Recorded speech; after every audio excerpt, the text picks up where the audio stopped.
आज ईरान के supreme leader अयतुल्ला खुमाने ने चेतावनी दी है कि अगर फिलिस्तीन के मुसलमानों पर यह हमले ऐसे ही जारी रहे तो दुनिया भर के मुसलमानों का धैर्य टूट जाएगा और फिर दुनिया की कोई भी ताकत इजराइल को 190 करोड़ मुसलमानों की रेजिस्टेंस फोर्स से बचा नहीं पाई। इस समय ईसाई और इस्लाम दुनिया के दो सबसे बड़े धर्म हैं, क्रिश्चियनिटी और इस्लाम।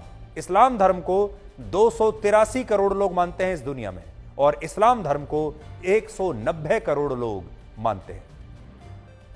यहूदी धर्म की आबादी पूरी दुनिया में सिर्फ 1.5 करोड़ है और आज इन्हीं 1.5 करोड़ लोगों के खिलाफ 190 करोड़ मुसलमानों के एकजुट होने की बात कही जा रही है। जरा कल्पना कीजिए कि अगर भारत में कभी इसी तरह हमास, ISIS या हिजबुल्लाह जैसे आतंकवादी संगठन ने इसी तरह से कभी हमारे देश पर कोई हमला कर दिया, ऐसा ही आतंकवादी हमला अगर हमारे देश में हो गया तो क्या होगा? क्या आपने कल्पना की है? और दुनिया के सारे देश क्या तब भारत का साथ देंगे?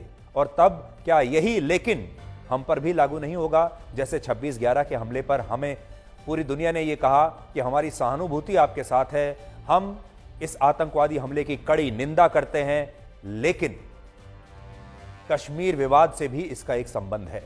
ये वही लोग हैं जो कश्मीर में पाकिस्तानी आतंकवादियों को भी आतंकवादी नहीं मानते थे, जो कहते थे कि कश्मीर में भी जो हो रहा है उसके पीछे एक विवाद है, उसके पीछे कश्मीर समस्या है, और सहानुभूति तो पूरी रखते थे, लेकिन फिर कहते थे कि आप कश्मीर विवाद को भी सुलझा लीजिए।